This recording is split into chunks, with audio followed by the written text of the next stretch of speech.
you had a BA in German. You studied in Germany. Why going to journalism after this? Why did I go from German to journalism? I can tell you very simply. I was in Germany my junior year. Mm-hmm. It was the year that Martin Luther King and Robert Kennedy were assassinated, and the world went crazy. Yeah. And when Robert Kennedy was assassinated, the East German radio station managed to overpower the West. I was studying right on the border of East Germany. Uh-huh. You couldn't hear Western broadcasting. So Wow. suddenly I was at the mercy of communist broadcasting. So I hitchhiked with a girlfriend to an American Army base and listened to Armed Forces radio. And it woke me up to the importance of getting information. Why did you choose television of all the... I fell in love with the visual images, and I loved editing, and what I wanted to do was be a video editor. Mm-hmm. And so I applied at all the local stations Yeah. in San Francisco, and again, I always tell students, take advantage of every back door. And I called the union, editing union, and I said I want to be an editor, and they set me up with Channel 5, who was looking for an editor to put the commercials together, just string together commercials. And I walk in the door, and this is one of those good luck things. The guy says, well, gee, Roxanne, you're a news person. Don't you want to work in the news department? And I said, well, yeah, but the job's here, and I want to do it, and, you know, blah, blah. Well, he took me over to the news department, and the producer there, the head producer, said, gee, I'd love to have a gal as an editor. So I had to edit a news, and then 6 months later, I was a producer. Loved it. Loved producing, and that's what I stayed doing. Then you become the first field producer at NBC. Was NBC a better place to work than your first station, or did you... It was just different. It was actually very stressful because I was the only woman, and a lot of the cameramen resented having to work for a woman, a girl, and so they did things like leave Playboy on my desk and harassed me and were rude to me, would go off on shoots and not tell me where they were. Like, we'd get up in the morning and I couldn't find my camera crew. They were testing me. I guess I just was determined to succeed, and I decided the best way to deal with it was humor, not being nasty. So I would leave Playgirl on their desk, and gradually got that respect. Sure.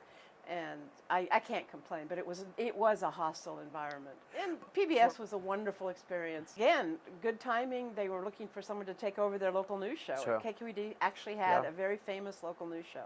So I took that over and did that until they canceled it because it was too expensive. And everybody, the last show, they were all crying. It was extremely emotional, a big end of an era for KQED. And then my boss, true to form, called me in. He says, all right, you come up with a budget to do documentaries. Right.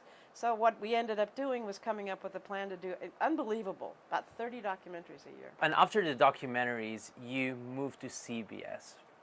Why?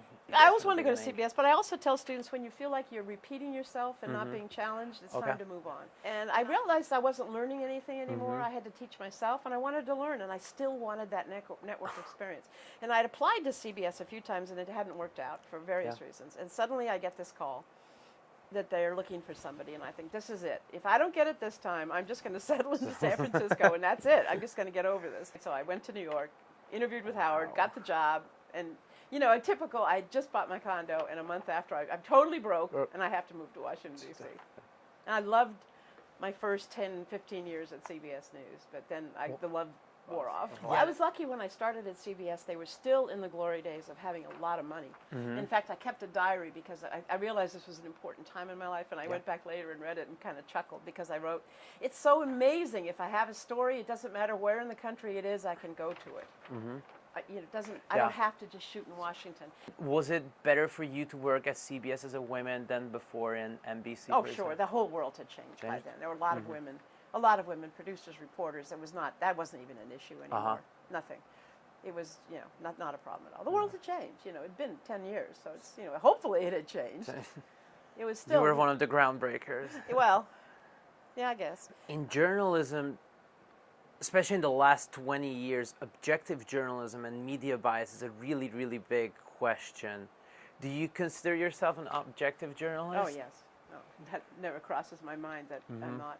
I often tell my sister, who is one of those committed left-wing Democrats who has no patience for hearing views from the other side, and I say to her, you really need to get in other people's shoes and walk around in them. When you go out and do stories in television, you're going into somebody's location, into their room, their home, their office, wherever, and you open yourself up to their experience. And I think it helps you stay very balanced. You learn to see, at least see their point of view. In CBS, you kind of produced every single show from 60 Minutes to Evening News. Which one was your favorite?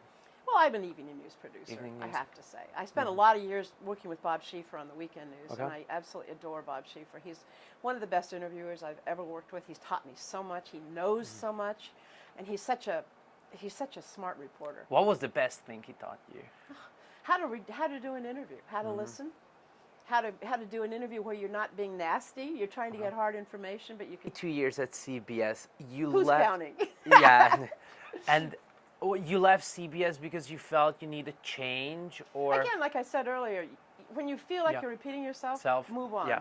And I had been doing I was the senior producer for the weekend news, and I had Monday and Tuesday off. And I've always liked, part of my job at CBS was to bring in some of the younger, new reporters, and they'd work on the weekend, and I kind of help them understand the CBS way of writing. But just what I love about the television is the collaborativeness of it, working with the teams, working with, your correspondent in the field and the crews, and it's just everybody has something to say.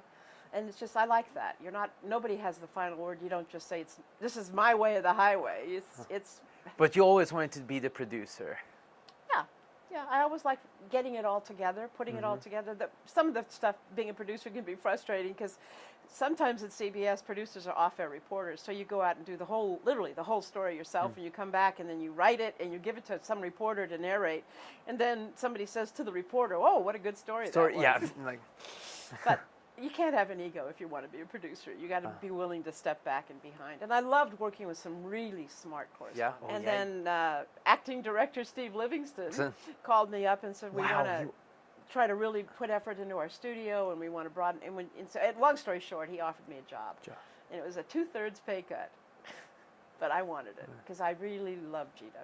I love the students here and the staff. It's such a different experience. So what do you think will be the future of television? And I've talked with a lot of my colleagues about this. I'm concerned that people are becoming less intelligent in the sense of you're not going to be exposed to stories that don't immediately interest you. When you had to watch a whole broadcast, you might watch a story about a farmer in North Dakota. Yeah. Which you wouldn't maybe And learn read. new things. Yeah, but you're exposed to it. But now you can kind of go online and say, "Oh, I want to see the Supreme Court decision, and I want to see what Obama said, and I want to do, oh, that teacher looks interesting. But, oh, that economic report out of Cyprus, I'm not interested." Well, maybe you should be interested. And that's just me muddling. I'm not sure what the answer is, but it's that whole thing of niche journalism. Don't you think that this is happening in the grander media as well, that people are going to, for example, Fox or MSNBC just to see their viewpoints reflected? Oh, yes, absolutely. My sister and brother-in-law are very much, they look at segmented media. They look at the media that reflects their own views.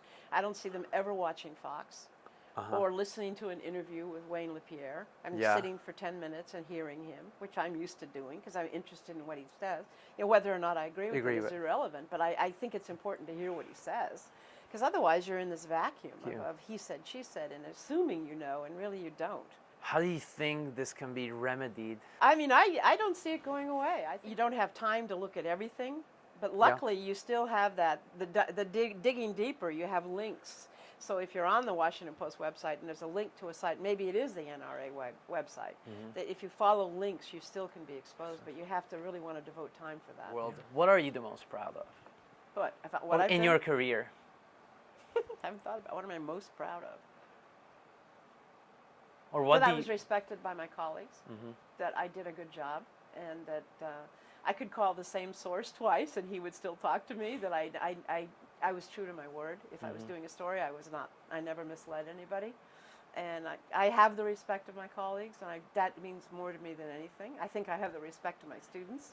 And to me, if you can't feel that self-respect, that you're doing a good job, nobody in the world is really going to say, "Oh, good job, Roxanne." But if you feel like you've earned the respect of people that you value, like when I hear someone say something nice about me, I'm always just thrilled because you don't expect it, and that's kind of the gift of a long career. But last month I had the wonderful opportunity to fly to San Francisco to pay tribute to an anchor I worked with early in my career who became a good friend. And she was, talk about trailblazer, first black woman on the air, first black anchor, just a woman who's fought everything. Dear, dear friend, loved by everyone who she's met. And the tributes just poured out to her, including something from Obama.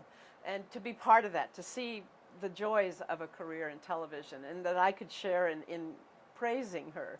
It was just, I don't know why, it struck me as just what a wonderful ride I've had, that I got to meet all these incredible people and share in all the changes going on, and watch it and be a partaker, not just an observer.